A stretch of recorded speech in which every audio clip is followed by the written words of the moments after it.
드리고 정성을 들여 이 아침에 기도로 나온 분들 가운데 주여 함께하여 주시옵소서. 2011년도 아버지 우리를 위하여 싸워주시고 주님의 구원하심과 인도하심과 축복하심이 하나님의 오병이의 기적에 함께하는 2011년 되게 하여 주시옵소서.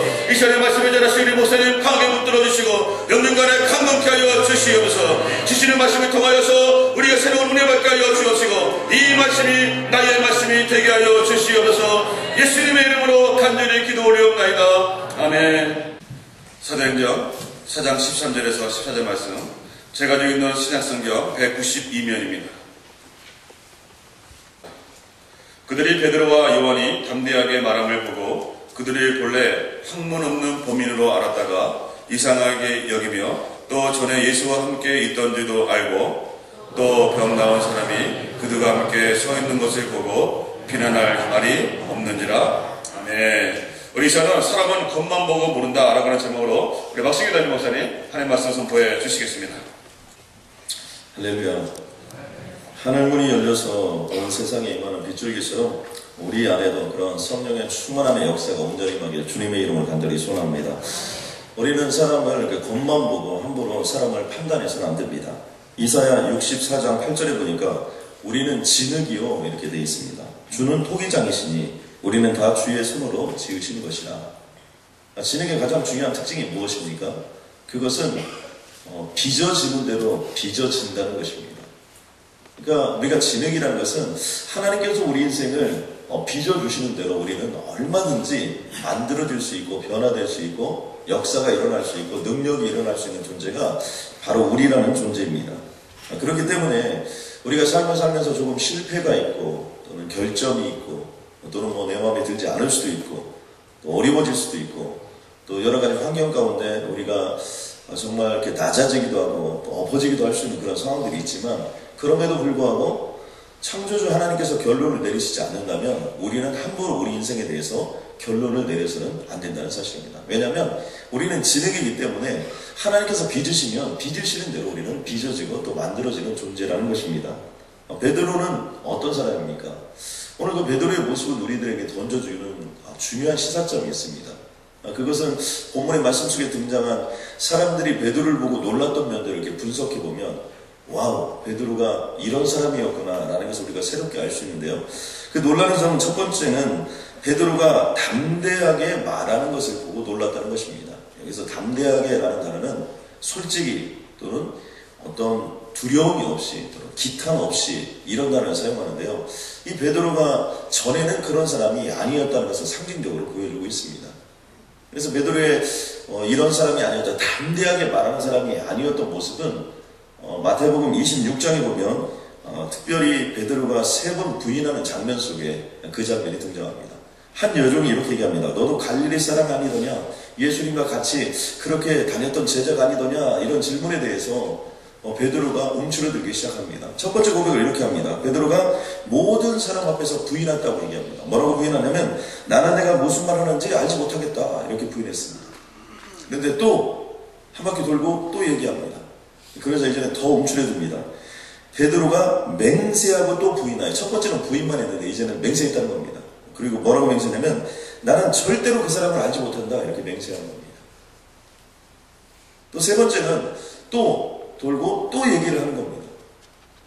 그러니까 분명하다는 거죠. 이거 한 번도 아니고 두 번도 아니고 3번씩 하니까 너는 분명히 예수 그리스도와 함께 있었던 자고 예수님의 제자다. 그러니까 이제 세 번째는 베드로가 어떤 모습을 보이냐면 그가 저주하며 맹세하며 이르되 점점점 베드로도 이 부정하는 것들이 강해지는 겁니다.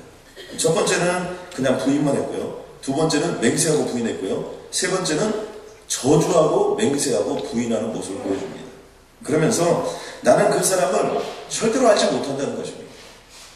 사실은 이럴 정도로 베드로가 어떤 사람을 두려워했던 사람이었고요. 또 그리고 환경을 좀 두려워했던 사람이고 또 그리고 어떤 여건이 주어지면 얼마든지 마음을 바꾸고 변화되는 어떤 그런 사람, 또 약한 모습, 이런 모습이 베드로의 모습이었다는 거죠. 우리가 하나님의 나라는 말에 있지 아니하고 능력이 있다 이렇게 표현했던 것처럼 베드로는 지금 어때요? 베드로 자신이 능력이에요. 베드로의 모습이 권능이에요. 베드로의 모습이 역사예요. 베드로의 모습이 이전과는 좋게 비교할 수 없는 새로운 사람이 된 모습들을 우리는 여기서 볼 수 있습니다. 우리가 보통 시몬 베드로다 이렇게 표현하고 있는데요. 이 시몬이라는 뜻은 하나님이 응답하셨다 이런 의미를 담고 있습니다. 하나님이 응답하셨다. 이게 시몬이에요. 베드로라는 뜻은 반석이라는 뜻입니다. 그러니까 시몬은 원래 가지고 있었던 이름이고요. 나중에 주님께서 베드로에게 별명을 하나 지어주시는데 그게 베드로입니다.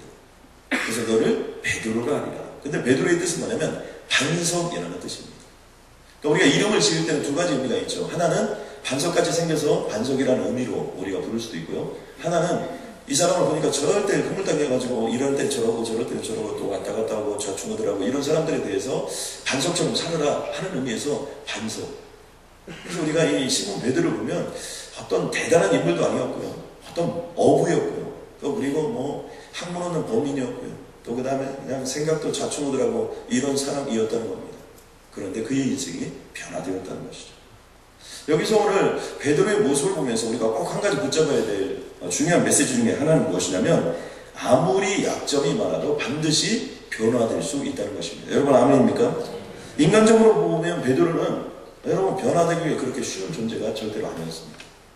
그럼에도 불구하고 변화되고 말았다는 것이죠. 근데 왜 베드로가 그렇게 변화되었을까? 그것은 다른 것이 아닙니다. 주님입니다. 주님을 만나고 베드로는 변화되었고요. 주님을 만났을 때 베드로는 인간적인 모습들을 많이 보여주는데 거기에 자기 자신의 모습을 어떤 가식이나 외식으로 꾸미지 않고 적나라하게 보여주는 모습을 우리는 볼 수 있습니다. 우리 이 땅에 살아가는 우리들은요, 이 가식이나 외식들이 참 많은 경우가 많아요. 근데 베드로는요, 넘어지면 넘어지는 듯 쓰러지면 쓰러지는 대로 주님 저는 죄인입니다. 주님 저는 아무것도 못합니다. 저는 변덕쟁입니다. 주님 저는 위선자입니다. 끊임없이 주님께 때로는 혼나고 또 힘들고 어렵고 고통스러운 삶이 그에게 임하고 또 베드로 때문에 말도 안 되는 일들이 일어나고 그럼에도 불구하고 그는 끊임없이 주님을 붙잡고 자기 자신을 정직하게 드러내면서 주님을 따라간다는 사실입니다.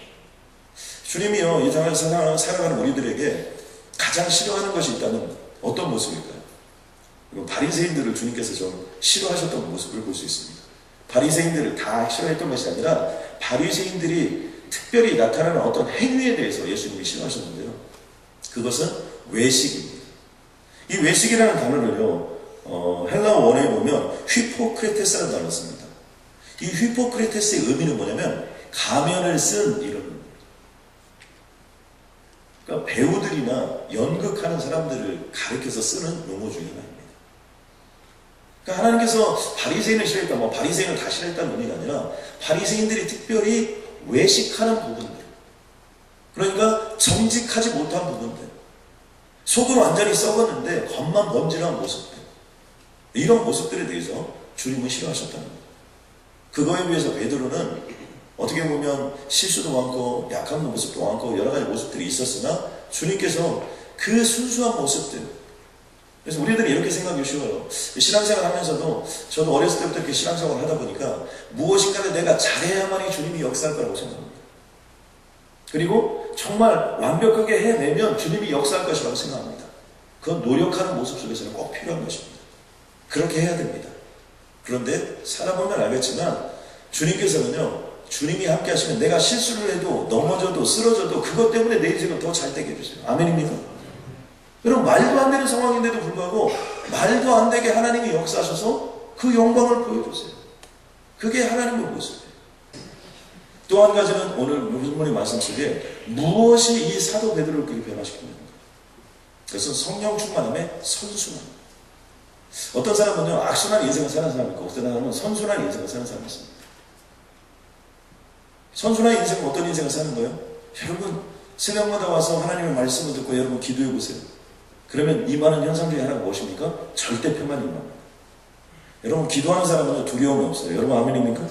이 새벽기도에 참석하는 사람은요 일단 두려움이 없습니다. 왜요? 주님이 책임져 주신 확신과 믿음이기 때문에.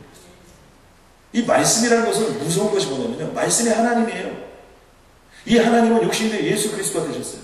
그 예수 그리스도에서 우리에게 성령님을 주셨습니다. 그런 상황 속에 우리가 있다 보니까 말씀을 붙잡는 자들에게는 절대적인 하나님과 소통함의 역사가 일어나기 때문에 끊임없이 말씀이 내 안에 있다는 것은 하나님이 내 자신을 붙잡고 가는 거예요.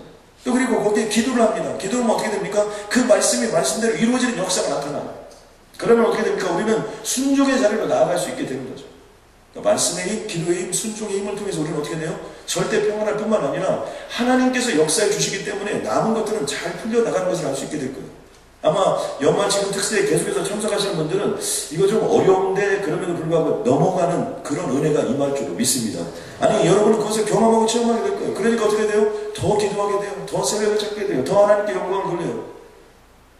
더 성령 충만하게 되고 더 큰 역사가 나타나죠. 그러니까 이런 선순환의 역사가 계속 나타나는 거예요.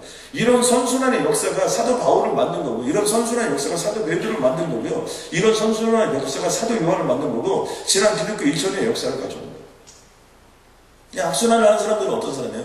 바빠요. 그런데 연말에 안 바쁜 사람이 어디 있습니까? 다 바빠요. 그런데 본인만 특별히 바쁘다고 생각해요.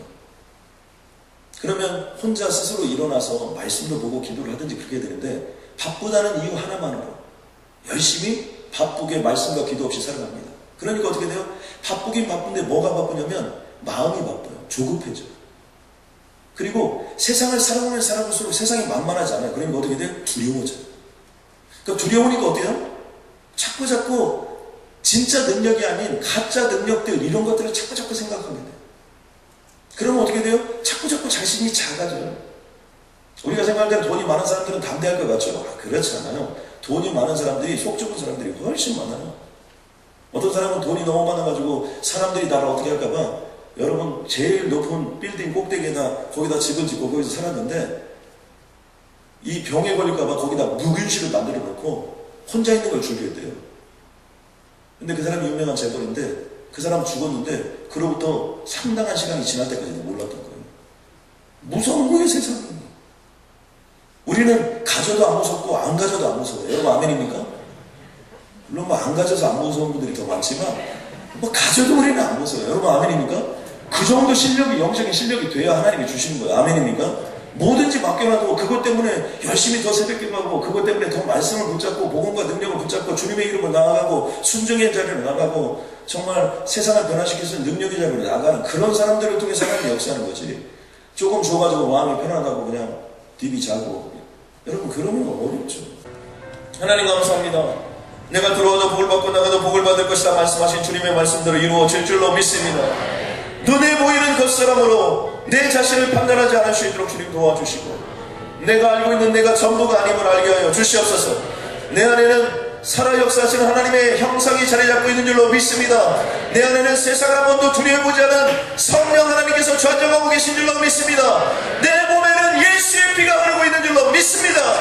아버지, 세상을 대적하여 이길 수 있도록 주님 도와주시옵고, 아버지 앞에 모든 내 안에 있는 적군들, 내 인생에 있는 적군들, 모든 대적들 나사렛 예수 그리스도의 이름으로 온전히 명하노니 한 길로 들어왔으나 일곱 길로 도망가게 하여 주시옵소서.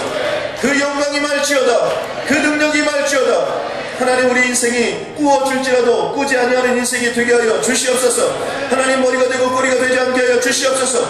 위에 하나님과 아래에 있지 않게 하여 주시옵소서. 그래 나의 삶을 통하여 동부지역에 예수 믿지 않는 5만 명의 아민들을 전도할 수 있도록 주님 도와주시옵고, 하나님 3,300개 미전을 중에 한 종족을 책임질 수 있는 그러한 인생이 되게 하여 주시옵소서.